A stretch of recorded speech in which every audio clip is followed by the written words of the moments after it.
नमस्कार। स्वागत है आपका अजित अंजुम जी के यूट्यूब चैनल पर। मैं हूं अशोक वानखड़े। एक तरफ पूरे देश में वातावरण राममय, आज से अयोध्या में प्रवेश बंद, क्योंकि 22 तारीख को रामलला की प्राण प्रतिष्ठा हो रही है। दूसरी ओर उत्तरी पूर्व में राहुल गांधी की न्याय यात्रा भारत जोड़ो क्रमांक 2 पार्ट 2। मणिपुर से यात्रा निकलने के बाद हमने पहले ही बता दिया था कि आसाम में यात्रा के एंट्री पर आसाम के मुख्यमंत्री कितने बौखला गए। भ्रष्टाचार के आरोप, बोफर्स के आरोप, तमाम आरोप लगाए, धमकियां दी कि हम पुलिस प्रोटेक्शन नहीं देंगे, धमकी ये भी दी कि एफआईआर भी दर्ज होंगे, शहर में आने नहीं देंगे क्योंकि हॉस्पिटल है और नर्सिंग होम है, डिस्टर्ब हो जाता है, लोगों को तकलीफ हो जाती है। मानो आसाम में कभी रोड शो किसी के होने वाले ही नहीं आने वाले समय में, मानो बीजेपी के कोई नेता रोड शो करने ही नहीं जा रहे हैं। सवाल डिस्टर्बेंस का नहीं, सवाल राहुल गांधी को मिलते हुए अभूतपूर्व समर्थन का है। इस समर्थन से इतने बौखलाहट गए कि कल एफआईआर दर्ज की गई, क्योंकि वो शहर से आए। पुलिस प्रोटेक्शन तो वैसे ही उन्होंने मना किया कि हम नहीं देंगे, लेकिन राहुल है जो लोगों को जोड़ने के लिए निकले, तो वो लगातार इन तमाम एफआईआर के बाद, धमकियों के बाद चुप है। लेकिन कल रात को जो हुआ, वो इस देश के राजनीति में इतना घिनौना रूप शायद कहीं देखने को मिला होगा। राजनीतिक हत्याएं होती है, हमले भी होते हैं, लेकिन किसी रैली पे, किसी रोड शो पे यदि इसकी शुरुआत हुई, तो ये जान जाइए जहां भाजपा का शासन नहीं, वहां ये तमाम चीजें भाजपा के नेता के साथ भी हो सकती हैं उनके, क्योंकि एक नए नए आयाम स्थापित करती रही भाजपा। एफआईआर दर्ज करना, बिलो द बेल्ट व्यक्तिगत रूप पे जाके हमले करना। और कल जो कांग्रेस का आरोप है, भारतीय जनता युवा मोर्चा के लोगों ने यूथ कांग्रेस के जो गाड़ियां थी, काफिला था, उस पर हमला किया, गाड़ियां तोड़फोड़ की। और आगे लखीपुर में जो यात्रा के पोस्टर्स और कटआउट लगे हुए थे, उसे फाड़ के फेंकते हुए वीडियोस सामने आए। ये बौखलाहट है, और इस बौखलाहट से एक बात और बार बार रेखांकित होती है कि असम में राहुल गांधी को अभूतपूर्व प्रतिसाद मिल रहा है। राहुल गांधी दूसरे दिन भी लगातार हमलावर रहे।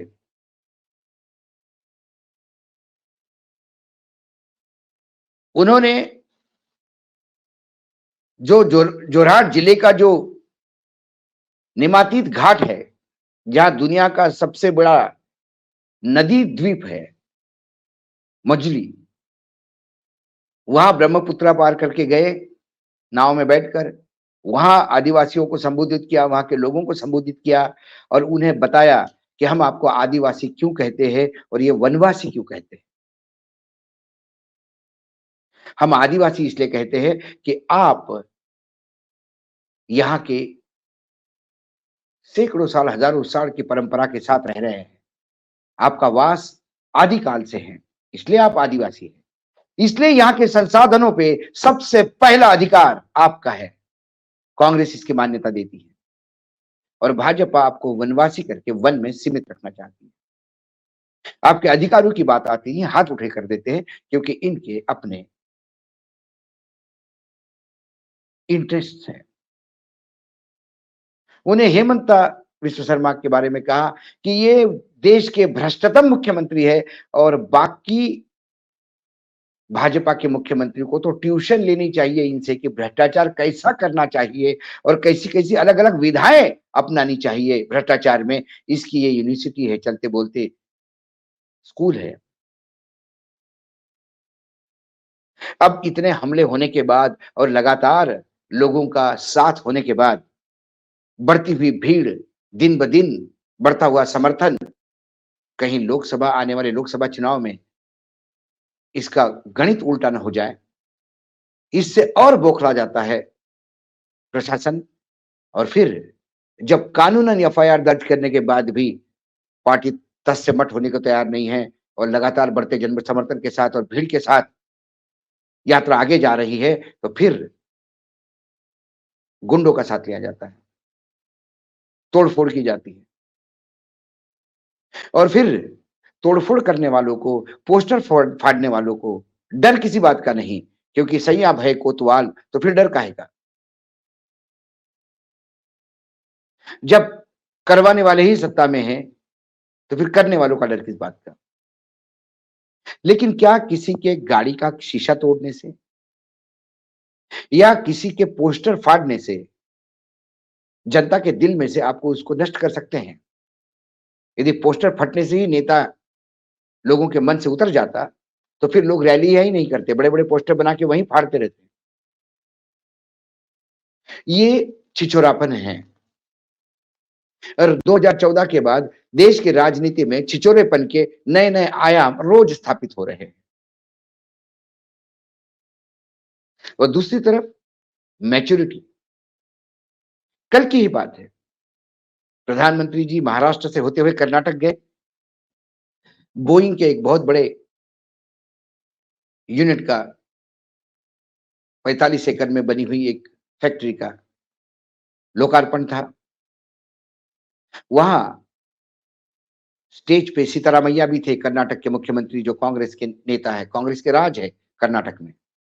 बजरंग बली ने नहीं सुनी, लोगों ने बजरंग बली का नाम लेके ही बटन दबाया, लेकिन सारा कांग्रेस को वोट मिला, क्योंकि बजरंग बली जानते हैं कि धर्म का धंधा कौन करता है और धर्म को मानता कौन है। और जब सिद्धारामैया भाषण देने खड़े हो गए, तो भीड़ में से मोदी मोदी के नारे लगाते हुए लगातार उस भाषण को डिस्टर्ब करने का प्रयास कुछ लोग कर रहे थे। लेकिन उन लोगों के खिलाफ एफआईआर दर्ज नहीं हुई।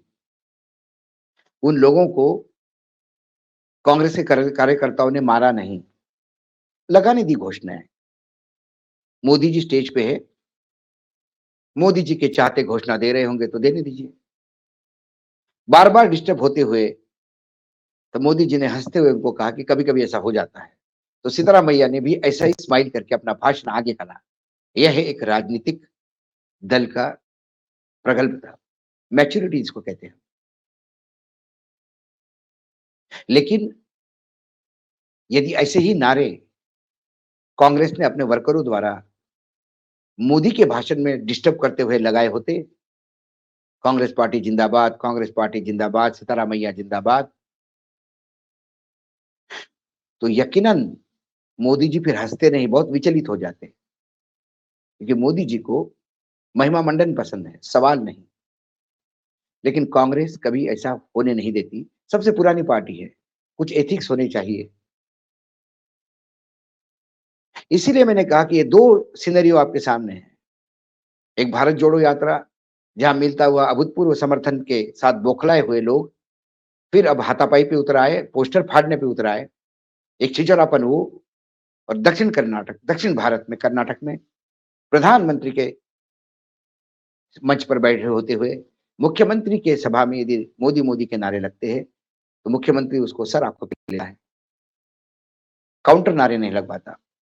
नहीं तो ये बहुत छोटी बात है। ऐसा नहीं कि कर्नाटक में जो लोग सुनने आए उसमें कांग्रेसी नहीं होंगे, और 100-150 भाड़े के लोग लाके नारे लगवाना, ये तो बहुत पुरानी बात, पुराने दिनों से चल रहा है भाजपा में, देश हो या विदेश हो। लेकिन मैच्योरिटी तब होती जब मोदी जी उठ के नारों वालों को चुप करवाते कि आप चुप रहिए, मुख्यमंत्री जी बोल रहे हैं, तो लगता देश का प्रधानमंत्री बैठा हुआ है। लेकिन हमारे प्रधानमंत्री 24/7 चुनावी मोड में रहते हैं और भारतीय जनता पार्टी के स्टार प्रचारक के रूप में रहते हैं। आगे आने वाले 17 जिलों का ये टूर है। 2002 जनवरी 25 तक 5 दिन और आसाम में राहुल गांधी है। अब तो 2 ही जिले हो गए, बाकी जिले भी हैं। धुआंधार प्रचार होगा और जितनी बौखलाहट होगी उतना जन समर्थन बढ़ेगा। जितने हमले होंगे उतनी ज्यादा ताकत के साथ यात्रा निकलेगी। जितने पोस्टर फटेंगे उतने ज्यादा राहुल गांधी मतदाताओं के दिल में छप जाएंगे, क्योंकि मतदाता सब जानता है क्या हो रहा है क्या नहीं। विपक्ष की सरकार है, मतलब कांग्रेस की विपक्ष की सरकार है। बीजेपी की सरकार में यदि अभूतपूर्व समर्थन आ रहा है तो फिर एक गाड़ियों से लाया हुआ समर्थन नहीं, चेयर्स खाली नहीं रहती। और विशिष्ट एंगल से सभा को अभूतपूर्व भीड़ दिखाने का काम करने वाला गोदी मीडिया भी नहीं। ऐसे में ये 5 दिन और, एक तरफ 22 तारीख को राम जी की प्राण प्रतिष्ठा, राहुल गांधी के यात्रा पे होने वाले हमले, ये दोनों पे लगातार हमारी नजर रहेगी। लेकिन एक और खबर इसी के साथ थोड़ी हटके मैं आपको दिल्ली के पास लेके आता हूं। रामलला तो 22 को आ रहे हैं, लेकिन एक व्यभिचारी, हत्यारा, साध्वियों के अपनी सेविकाओं की इज्जत लूटने वाला, उनके साथ व्यभिचार करने वाला, शारीरिक शोषण करने वाला, सजा याफ्ता मुजरिम 2 साल से आजीवन कारावास की सजा पा रहा है। लेकिन दुर्भाग्य है कि 730 दिनों में, इन 2 साल में 232 दिन वो पैरोल पे रहा। और जब जब चुनावी हलचल हरियाणा, पंजाब, राजस्थान में होती है, इन्हें पैरोल मिलता है। ये रावण से भी गया गुजरा बाबा राम रहीम फिर कल 50 दिनों के पैरोल पे आया, क्योंकि लोकसभा के चुनाव में उसकी जरूरत है।